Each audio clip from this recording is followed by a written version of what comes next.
台中市3个选区立委江启臣、杨庆英、有杨宽恒早起时量已经转完票啊。因除了感谢亲人甲团队，嘛讲毋管结果是安怎，因选后拢也是继续为民服务。早起才拄啊过8点，民众已经伫投开票所排队投票。台中特别选区立委江启臣又找人陪伴投票，伊希望选后政治甲社会会当安定正常，团结面对各界挑战。台湾的民主政治回归正轨，我们的社会回归和谐安定，然后呢，人民之间大家相互尊重包容。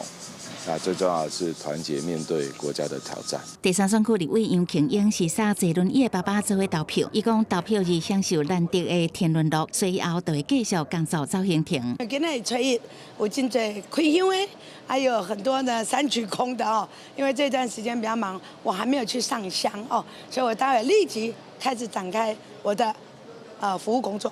因为感冒挂嘴暗投票，第二选区立委杨宽恒是感谢团队辛苦付出，也希望民众踊跃投票。现在陆续都在投票，那也希望各位乡亲趁着天气这样子很好，那早一点出来投票。中部投票日天气真好天，各选区罢团代表嘛伫早起陆续完成投票。还是呼吁大家一定要出门投票，带着你的身份证，带着你的印章，一定要出门投票，这样。